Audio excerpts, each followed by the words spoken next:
Kingmakers IAS Academy. For UPSC and TNPSC admissions, call 9442272273.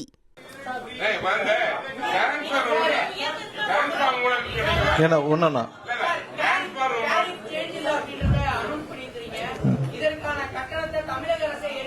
Tariff, அதாவது tariff கடந்த வருஷத்துல tariff increase ஆனனால இப்ப கஸ்டமர்ஸ்க்கு, அதாவது கமர்ஷியல், அது ஹவுஸ் ஹோல்ட் டொமஸ்டிக் கஸ்டமர்ஸ்க்கு இன்க்ரீஸ் இல்லாம அந்த சுமையை அரசு ஏற்கும்னு சொல்லிட்டு இண்டஸ்ட்ரியல் கமர்ஷியலுக்கு அதை அப்படியே விட்டுட்டாங்க. சோ அது நம்ம தான் இப்ப ரைஸே பண்ண போறது இல்லையா, நம்ம தான் இன்க்ரீஸே பண்ண போறது இல்லையா, அப்புறம் எதுக்கு அது கடன் சுமையாக ஏறும்? அது சுமையெல்லாம் ஏறாது. நம்ம இன்க்ரீஸ் பண்ணல. போன மாசம் என்ன டேரிஃப் இருந்துச்சோ அதே டேரிஃப் கண்டினியூ ஆகும். இந்த வருஷத்துக்கான ஒரு டேரிஃப் சேஞ்ச் இருக்குல்ல, அந்த 3.58% அது பண்ண போறது இல்ல. கடந்த வருஷம் 3.31% பண்ணிருக்காங்க. அது பண்ணிருக்காங்க. நம்ம அந்த மாதிரி எதுவும் பண்ண போறது இல்லையா, அதை ஸ்டாப் பண்ணிருக்கோம்.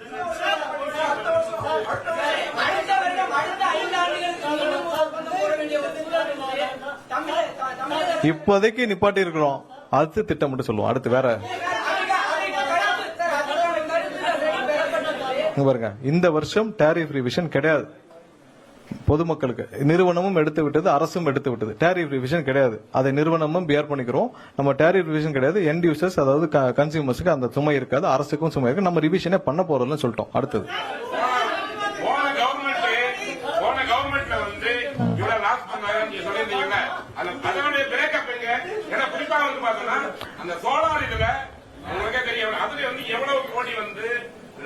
முறைகேடாக சோலார் பேனலுடைய அப்ளிகேஷன்ஸ் ப்ராசஸ் செய்யப்பட்டு முறைகேடாக ஆயிரக்கணக்கான மெகாவாட்டுகள் கொடுக்கப்பட்டது. அதோடைய மொத்த அசஸ்மெண்ட் எடுத்துட்டு இருக்கோம்.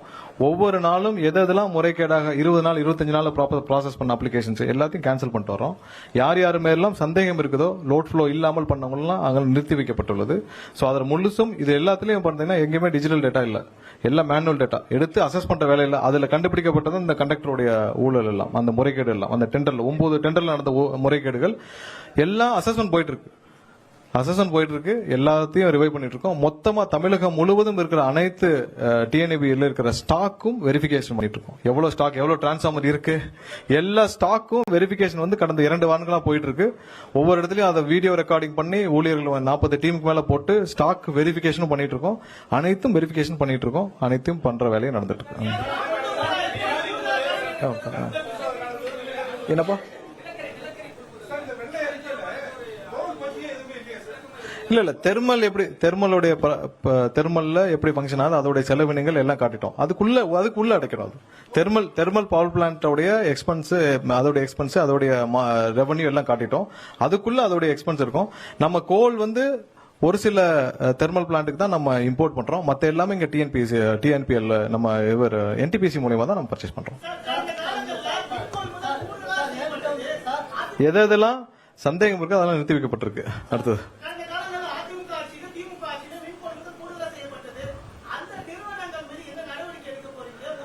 அதாவது இதுதான் என்னன்னா, கொள்முதல் அந்த காலகட்டத்தில் நாங்க வந்து இங்க போய் 21 ரூபாய்க்கு அவைலபிளா இருக்குன்னு வாங்கிட்டாங்க. சரியா? இது வந்து போன கடந்த ஆட்சியில 58,000 கோடி அளவுக்கு முறைகேடாக கொள்முதல் செய்யப்பட்டதுன்னு சொல்லிட்டு 2020-21 ஆண்டுகள்ல இருக்கிறது 58,000 கோடி அளவுக்கு இருக்குன்னு தெரியும். சோ அது வந்து ப்ரொக்யூர் பண்ண இடத்துல நீங்க டாக்குமெண்டடா சரியாக விஞ்ஞான ஊழல் செய்தவர்களுக்கு டாக்குமெண்டடா சரி பண்ணி செய்ய தெரியும். அதையும் மீறி ஒரு சில இடத்துல இருக்க கேப்ல அந்த கண்டக்டர் மாதிரியான விஷயங்கள் நம்ம பிடிக்கிறோம். எங்கெங்கெல்லாம் வந்து அவங்க வந்து விஞ்ஞான முறையில் தெளிவாக 50 ஆண்டுகளா செஞ்சவங்களுக்கு இப்பயும் செய்ய தெரியாதா, அதுலயும் மிஸ் பண்ற விஷயங்கள் அந்த டிரான்ஸ்ஃபார்மர் ஊழல், இந்த கண்டக்டர் எல்லாம் சின்ன சின்ன விஷயங்களை பிடிச்சிடும். கண்டிப்பா எல்லாத்தையும் அவங்களும் விசாரிச்சுட்டு இருக்காங்க. அதில் முறைகேடு இருக்க அனைத்தையும் அதில் வழக்கு பதிவு செய்யப்பட்டிருக்கு. அதெல்லாம் செய்யப்பட்டும் வரும். வேறதான் என்னப்பா?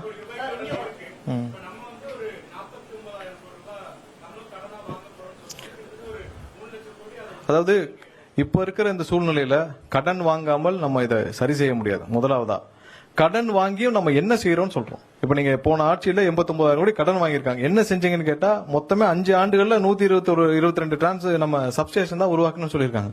நம்ம இந்த 49,000 கோடியை நம்ம எப்படி செலவு பண்ண போறோம்னு காட்டியிருக்கோம். சோ இப்போதைக்கு நம்மளுடைய மக்களுக்கு, இந்த எண்ட் யூசருக்கு, இங்க இருக்கிற தமிழக மக்களுக்கு தேவையான இந்த மின் உற்பத்தியில, அவங்களுக்கு மின் பரிமாணத்துல, டிஸ்ட்ரிபியூஷன்ல ப்ராப்ளம் இல்லாம இருக்கிறதுக்கு இதை சரி பண்றதுக்கான வேலைகளை செய்வோம். அதை எப்படி யூட்டிலைஸ் பண்றோம்னு செய்வோம். அதே நேரத்தில் பேரலா நம்ம வந்து ரெவன்யூவும் இன்க்ரீஸ் பண்றதுக்கு ஆல்டர்னேட்டிவ் ரெவன்யூ சோர்சஸ் பார்க்கணும். ஸோ இது ஒன்றை மட்டும் நம்ம பேஸ் பண்ணி போனோம்னா, ஏன்னா நம்ம வந்து விவசாயிகளுக்கு டொமஸ்டிக் இது எல்லாத்துக்கும் நம்ம சப்சிடி கொடுக்குறோம். ஸோ அது கண்டிப்பா நம்ம வந்து கண்டிப்பா இந்த அரசு அதை கடைபிடிக்கும், அதுல எந்த மாற்று கருத்தும் இல்லை. அதே நேரத்தில் ஆல்டர்னேட்டிவ் ரெவன்யூ சோர்சஸ் பார்க்காமல் நம்ம இதை மட்டும் போயிட்டே இருந்தோம்னா செலவினங்கள் அதிகமாக தான் இருக்கும். அந்த 2001, 2006, 2010 அந்த இதில் ஆவரேஜ் பார்த்தீங்கன்னா ஆவரேஜா தான் இருக்கு. பட் கடந்த 5 ஆண்டுகள் இதோடைய இன்க்ரீஸ் பார்த்தீங்கன்னா ரொம்ப ஹியூஜ் இன்க்ரீஸ். அதற்கான இன்ஃப்ராஸ்ட்ரக்சர் எதுவும் செய்யப்படலன்னு நம்ம சொல்லியிருக்கோம். நம்ம இப்போ வர்ற காலங்களில் இது எப்படி மீட்டெடுக்க போறோம்னு சொல்லியிருக்கோம். கண்டிப்பா நம்ம வந்து இந்த 49,000 கோடி இப்போ எப்படி செலவு பண்ண போறோம் அப்படின்னு சொல்லிட்டோம். அடுத்து வர ஆண்டுகள் இந்த கடனையும் நம்ம வந்து ஒவ்வொரு வருஷமும் அந்த ரீபேமெண்ட் பிரின்சிபலி ரீபே பண்ணி தான் பண்ணிட்டு இருக்கோம். ஸோ அதை மீட்டெடுக்கும் வேலைகளையும் நம்ம கண்டிப்பா பண்ணுவோம். இப்பதான் இதுக்கான வேலைகள் துவங்கப்பட்டிருக்கு. இதை மீட்டெடுக்கும் வேலைகளும் துவங்கும். Kingmakers IAS Academy for UPSC and TNPSC admissions call 9444227273.